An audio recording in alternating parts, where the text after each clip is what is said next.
ഈശോയിൽ സ്നേഹമുള്ള സഹോദരങ്ങളെ, ഒക്ടോബർ 18 സഭ വിശുദ്ധ ലൂക്കായെ സ്മരിക്കുന്ന ദിവസമാണല്ലോ. വിശുദ്ധ ലൂക്കായെക്കുറിച്ച് ഈശോ പറഞ്ഞു തന്നിരിക്കുന്ന കാര്യങ്ങൾ, കുറച്ച് കാര്യങ്ങൾ, വിശുദ്ധ ഗ്രന്ഥത്തിൽ ഇല്ലാത്ത കാര്യങ്ങൾ ഞാൻ നിങ്ങളുമായി പങ്കുവയ്ക്കാൻ ആഗ്രഹിക്കുന്നു. ഈ പോയമണ്ടൽ മോഡിയോ, അതായത് ദൈവമനുഷ്യൻ്റെ സ്നേഹഗീത എന്ന പുസ്തകങ്ങളിലൂടെ സഭകളെല്ലാം ഒന്നിച്ചു ചേരണം, ഏകപഠന സഭയിൽ വരണം. തുടർന്ന് ഈശോയുടെ രണ്ടാം വരവിനായി നാം ഒരുങ്ങണം. അതിനുവേണ്ടിയാണ് ഈശോ ഇതെല്ലാം നമുക്ക് പറഞ്ഞു തന്നിരിക്കുന്നതെന്ന് നമുക്കറിയാം. വിശുദ്ധ ഗ്രന്ഥത്തിൽ നാം കാണുന്നുണ്ട്, കൊളോസിസ് 4:14 നാം കാണുന്നുണ്ട് വിശുദ്ധ ലൂക്ക ഒരു വൈദ്യനായിരുന്നുവെന്ന്. കൂടാതെ പൗലോസ്ലീഹായുടെ സ്നേഹിതനും പൗലോസ്ലീഹയുടെ 2-3 പ്രേക്ഷിത യാത്രകളിൽ കൂടെ ഉണ്ടായിരുന്നുവെന്നും കാരാഗ്രഹവാസ സമയത്ത് കൂടെ ഉണ്ടായിരുന്നു എന്നൊക്കെ നമുക്കറിയാം.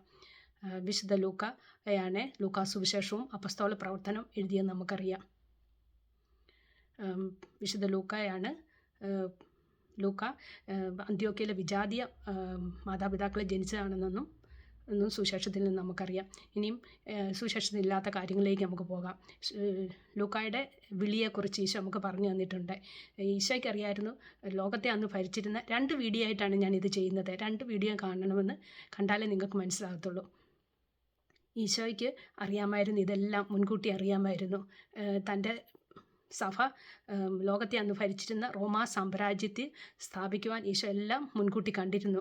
അതിനായി ജെറുസലേമിൽ തുടങ്ങുന്ന തൻ്റെ സഭ അവിടെ വളരത്തില്ലെന്നും അവിടെ പീഡനങ്ങൾ ഏൽക്കുമെന്നും അറിയാമായിരുന്നു. അതിനാലാണ് ഈശോ അന്ത്യോക്യയെ ഒരുക്കിയത്. റോമാ സാമ്രാജ്യത്തിൽ തൻ്റെ സഭ സ്ഥാപിക്കപ്പെടുന്നതിന് മുമ്പേ അന്ത്യോക്യയെ ഒരുക്കി. അത് എങ്ങനെയാണെന്ന് ഈശോ നമുക്ക് പറഞ്ഞു തരുന്നുണ്ട്.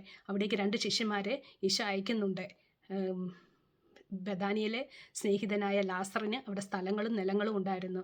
ലാസറിൻ്റെ പിതാവായ തെയോഫിലുസും മാതാവ് യൂക്കറിയായ്ക്കും അവിടെ സ്ഥലങ്ങളും നിലങ്ങളും ഉണ്ടായിരുന്നു. അതെല്ലാം അവിടേക്ക് 2 ശിഷ്യരെ അയക്കുന്നു. ആ ശിഷ്യർ ലൂക്കാ സുവിശേഷകൻ്റെ മാതാപിതാക്കൾ അവിടെയാണ് ജീവിച്ചിരുന്നത്, സിൽപ്പിയൂസ് പർവ്വത ചരിവിലുള്ള പട്ടാള കേന്ദ്രത്തിൻ്റെ അടുത്ത്. ഇതെല്ലാം വ്യക്തമായിട്ട് ഈശോ നമുക്ക് പറഞ്ഞു തരുന്നുണ്ട്. പരിശുദ്ധ അമ്മ കൊടുത്തയക്കുന്ന നസ്രത്തിലുണ്ടാക്കിയ തൈലം കൊണ്ട് ലൂക്കായുടെ മാതാവ് സുഖപ്പെടുന്നു. അങ്ങനെ ഈശോയിലേക്കുള്ള വിശ്വാസത്തിലേക്ക് വരുന്നു. പിതാവ് സിനോ ഒരു പട്ടാളക്കാർക്ക് കരാർ മൂലം ഭക്ഷ്യവിഭവങ്ങൾ വിതരണം ചെയ്യുന്ന ആളായിരുന്നു. മാൾട്ട, സൈപ്രസ്, ഗ്രീക്ക് എന്നിവിടങ്ങളിലെല്ലാം അദ്ദേഹത്തിന് സുഹൃത്ത് ബന്ധവും ജോലി മൂലമുള്ള ബന്ധങ്ങളും ഉണ്ടായിരുന്നു. ആ സിനോ അങ്ങനെ ഈശോ ആ സിനോയുടെ പുത്രനായ ലൂക്കായെ വിളിച്ചാണ് പൗലോസ്ലീഹായുടെ കൂടെ പ്രേക്ഷിത പ്രവർത്തനം അയക്കുന്നത്. ഇതെല്ലാം ഈശോ വളരെ വ്യക്തമായിട്ട് നമുക്ക് പറഞ്ഞു തരുന്നുണ്ട്. അടുത്ത വീഡിയോയിലൂടെ കൂടുതൽ വിവരണങ്ങൾ നിങ്ങൾക്ക് കാണാം. Thank you.